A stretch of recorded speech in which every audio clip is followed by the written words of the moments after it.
Hello and welcome, and in this show, a Gundam that has lost its propulsion, a quadruple amputee, and the core Gundam questioning why the hell there's a mushroom stuck up its ass. All available in this episode of MJ Reviews. What is going on, guys? MJ2005 Gundam here, and today I'm going to be doing the combination of the Build Divers team into the Rising Gundam. But before I begin, I will have to say that all the adapters are included in the Gundam Aegis Knight kit. So if you want to go for the regular colors, you can go for the Eurovin, Pod, X-Valkylander, and the Aegis Knight to create the regular color version of the Rising Gundam.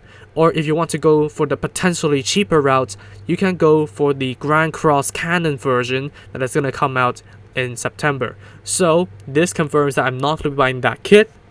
So you guys can treat this as a review, have my 2 cents on the combination and the Rising Gundam in and of itself, and decide on whether or not you want to collect the full team for the Rising Gundam. Because honestly, collecting the full team for the sake of having the full team there is worth it. But whether or not the Rising Gundam is worth it, let's find out after the combination. So without further ado, so first of all, you want to prep the core Gundam by dropping its beam sabers, extending the shoulders, folding the legs up completely this time, and then removing the manipulators. Next up, you bring in the Pod, remove the legs, fold the arms back 90 degrees, just like so, and then rotate the entire head 180 degrees, then extend the backpack. This allows you to open up the hatch to make room for the core Gundam's legs, and then reinsert the legs into the holes on the backpack. Next up, you want to bring in this adapter and plug it into the hole inside of the Pod's backpack. And then finally, plugging on the core Gundam onto the peg on the adapter. It's a little bit fiddly, but eventually you will get it in there. And here you have it. Next up, we bring in the Aegis Knight's parts and prep them. First of all, you bring in the backpack and then reinsert the arms on the lower hole, and then bring in the arms, rotate the manipulator, fold the arms up completely, and then rotate the rectangular hole out. And then finally plug them onto the backpack. And then you actually need to plug in the core Gundam piece into the chest plate. And then you bring in the feet of the Aegis Knight, and then flip the toes down, and then rotate the heels to make the manipulators. And then plug on the legs onto the arms like you would any other armor, and then plug on the chest plate by going over the core Gundam. Last but not least, plugging on the backpack. You don't necessarily need the flaps to be open in order for this to work. And then finally, we bring in the X-Valkylander, and first of all, you want to, of course, remove the V-fin extension, remove the flare device from the dagger, remove the feet gear, and then finally removing the backpack. But that's not all, because you need to plug on the feet gear with the toes facing away from the gun barrel. And then with the help of this adapter right here, you basically allow the gun to be clamped onto the adapter, and then bring the Gundam back in, and then plug it onto the end of the Wadam's back skirt, just like so. And then you bring in this adapter right here, plug the wings onto it, and then finally plug it onto the butt of the core Gundam right here. And then finally plug on the V-fin to the core Gundam's head like you would any other planet system. So this results in the Rising Gundam. So here it is on the turntable in all of its glory, question mark. Because when I was trying to do this combination in the past, the Wadam is the only thing that doesn't cause me frustration. The core Gundam, the X-Valkylander, and especially the Aegis Knight has caused me frustration with loose parts. Well, the core Gundam you can easily fix with a replacement polycap or something like that. and the Valkylander a little bit of glue, but the Aegis Knight requires the most fixing because I have complained about the backpack and it is mostly the backpack that is used here. So all of the bad attributes of the Aegis Knight will be transferred to the Re-Rising Gundam. So the loose shoulder pieces and the loose backpack arms. And on top of that, the backpack peg, at least on my Aegis Knight, never really works with any of my core Gundams. I've tried it on 3 of my core Gundams and none of them seem to have it stick on pretty well. So that's a lot of issues to fix. However, if you try to fix the backpack peg, it will be too tight on the Aegis Knight. So keep that in mind.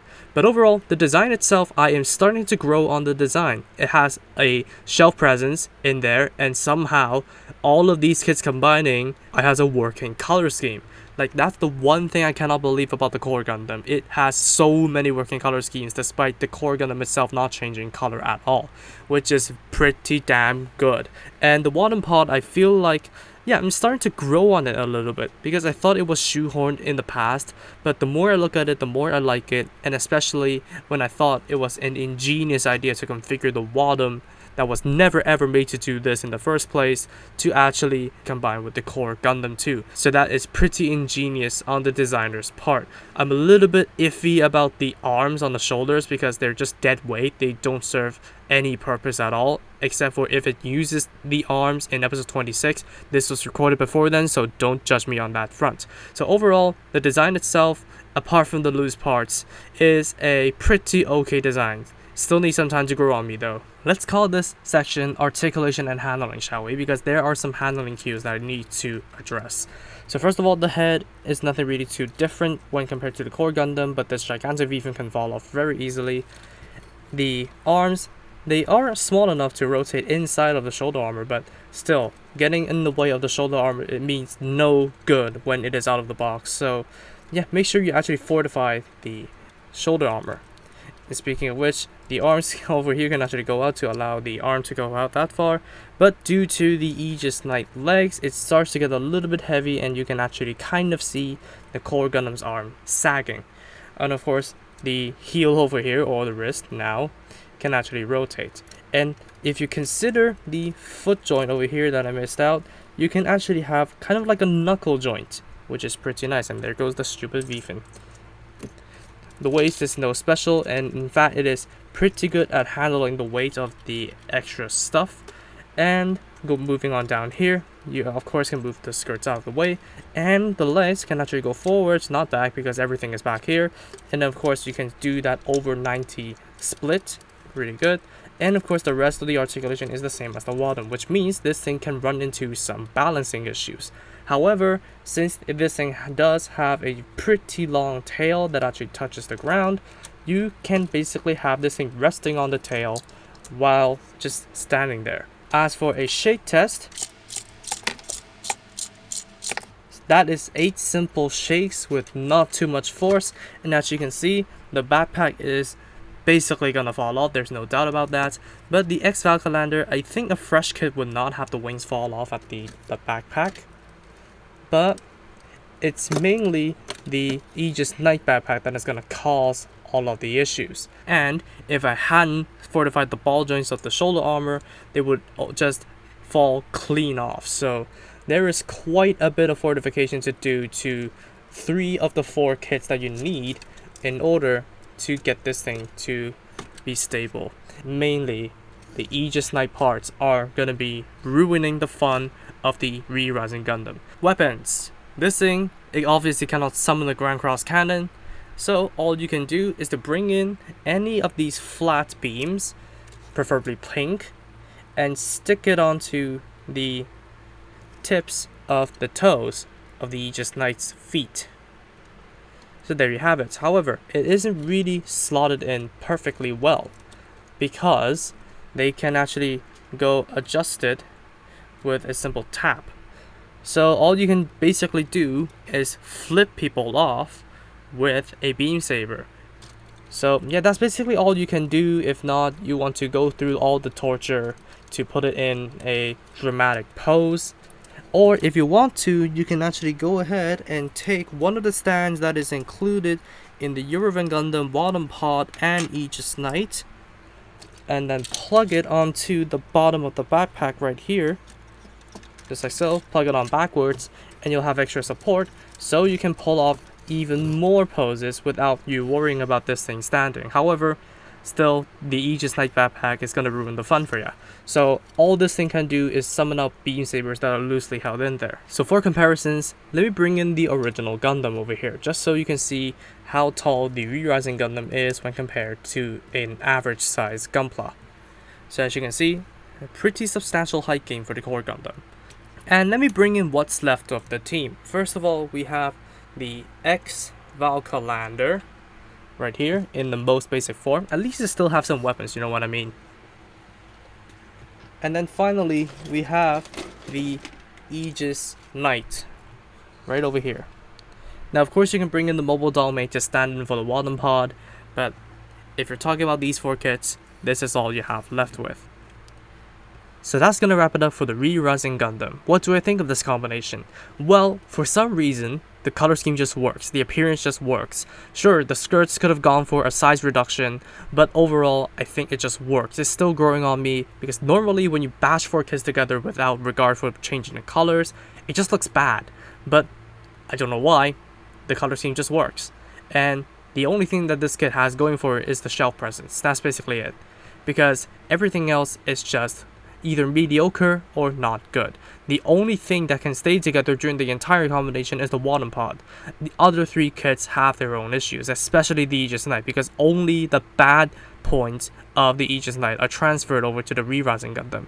The core Gundam 2 has loose polycap bulging, and the Valkylander's V-fin just continuously falls off, but the main culprit of ruining the fun is the Aegis Knight, especially the backpacks. So yeah, I don't think it is worth it if you're going to go for the regular color version just to create the Re-Rising Gundam, because you will be in a lot of pain.